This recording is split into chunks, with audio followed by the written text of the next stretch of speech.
Hello and welcome to Wilson Center Now, a production of the Woodrow Wilson International Center for Scholars. I'm John Molesky. Our guest today is Aaron David Miller. Aaron is a distinguished fellow with the Wilson Center's Middle East program and a longtime Middle East analyst. He served as an advisor to 6 U.S. Secretaries of State, from George Schultz to Colin Powell.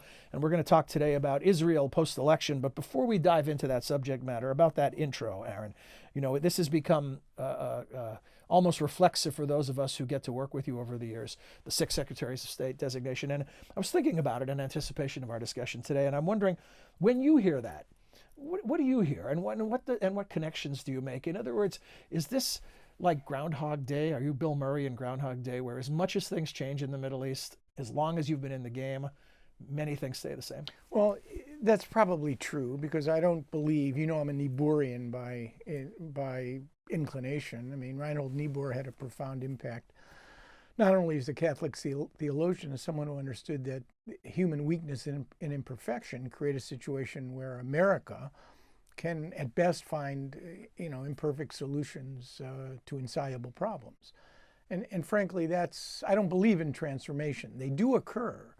But in the Middle East, broken, angry, dysfunctional region in which the United States is stuck, they don't occur that often. And sometimes the transformative can be actually for ill rather than good. I spent the last 13 years since leaving government. Now it's 16 years since leaving government, committed to try to create a more realistic baseline based on the mistakes that I made in pursuit of however well-intentioned goals. And I've come to the conclusion that in essence, when we erred, usually in peacemaking, it was always because we saw the world the way we wanted it to be, rather than the way it was. Yeah. And that, in essence, is the real problem. It has been a problem for American foreign policy for a long time, and I fear it continues to be a problem. So the alternative to this transformational goal is a transactional one? Yeah, if you look at the Middle East if you look at the U.S. as a kind of modern-day Gulliver, stuck in a broken, angry, dysfunctional region, tied up by tiny tribes. I don't mean to trivialize here, but some of the mentalities of these smaller countries are, in essence, tribal, and then burdened by its own illusions to conjuring the Gulliver image. Then you have 3 choices. You have transformation, in which you try to fix things definitively and comprehensively beyond the capacity of the U.S., in my judgment. And you have extrication, which is frankly not an option, because we have interests, allies, enemies, adversaries, allies there. Then, if there's no transformation, and there isn't, and there's no extrication, and there isn't, then the middle ground is transaction. Smart transaction, John. And very gray. And usually very gray, but defining what are American interests in this broken, angry, dysfunctional region, and not getting bogged down and preoccupied with discretionary enterprises that, however important, we can't fix. Yeah. Well, let's go back to the more micro level versus the macro level and talk about the recent election in Israel. And I guess the first question following any election is, any surprises? My view is this was not a headline, this was a trend line. 42 years since Menachem Begin in 1977 literally ascended to a primary position in Israeli politics based on the party he and Ariel Sharon had created 3 years earlier. In those 42 years, the Likud, where some manifestation of the center right or right has governed for 31 of those 42 years. You've had 14 governments, 10 of which were dominated by Likud, 3 of which were unity governments, and then 1 or 2 center labor governments. So this was, in my judgment, not a surprise.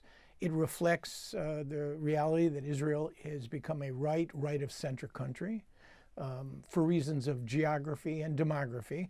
It reflects the reality that the left, the founding left of the State of Israel, the Labor Party, which dominated Israeli politics from the creation of the state until Begin's ascension, has essentially been eviscerated. They got 6 seats. This is the founding party that helped create the State of Israel. Got 6 seats. And the narrative has been essentially undermined. Finally, I think we have to accept a certain reality from the perspective of most Israelis. And let's be clear, Benjamin Netanyahu's party got 27% of the vote.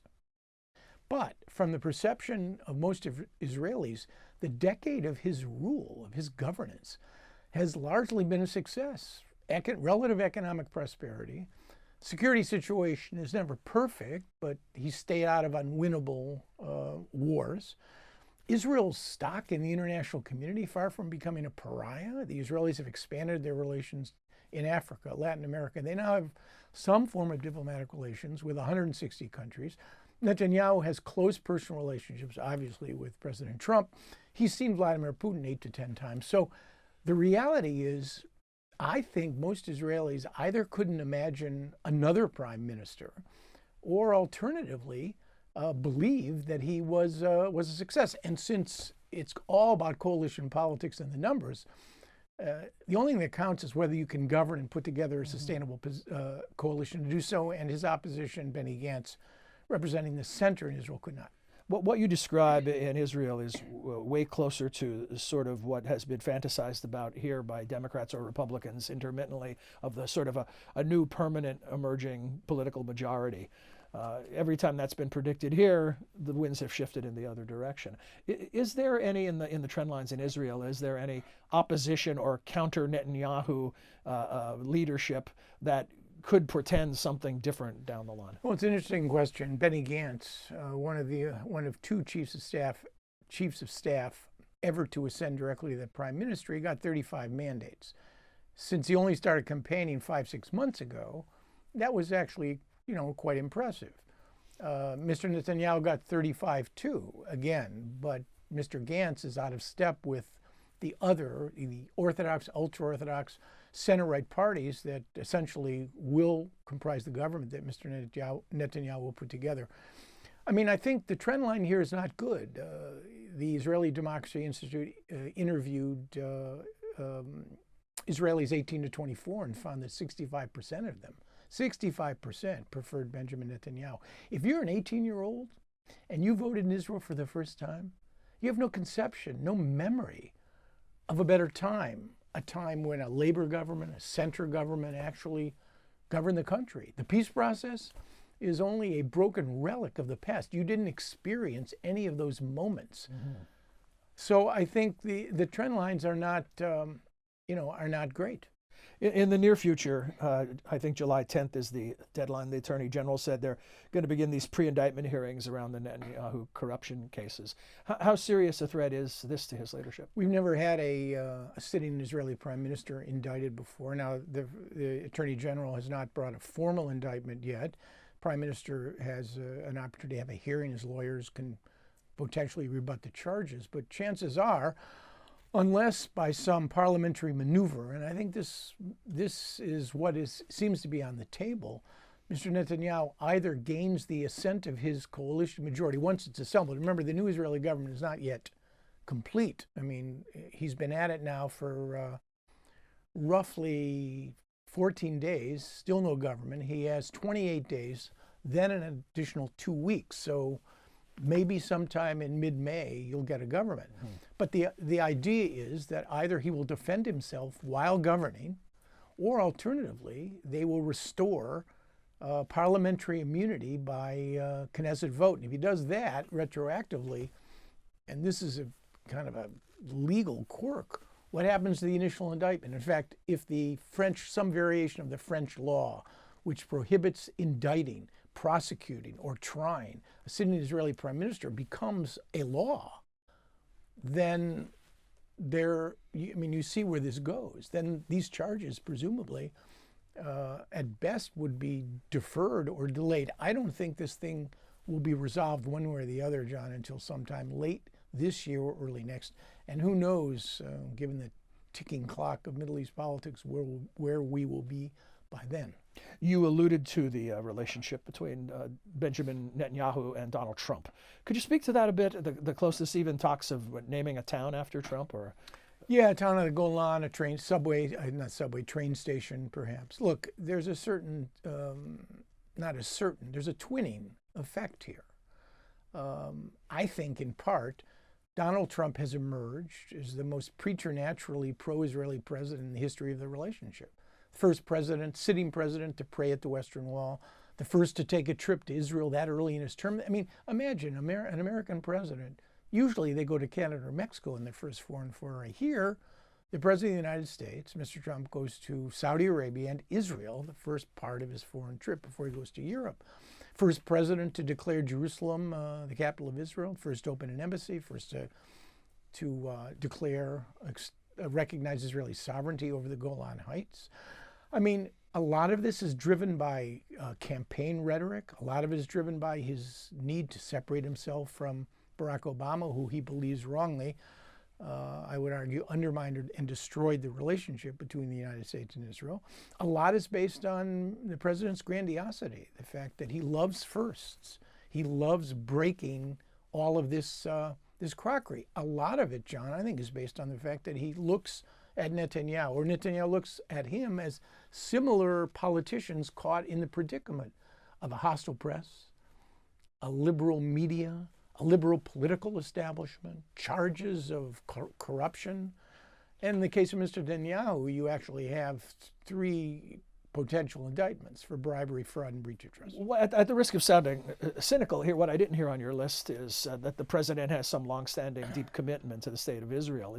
What are your thoughts on that? And I'm not really trying to be clever with that question, but as a New York real estate mogul growing up in or at least doing business in Manhattan, I mean, the president certainly was comfortable with Jews. He was head of the Manhattan or New York Israel Day Parade, something he continues to talk about, and he prides himself.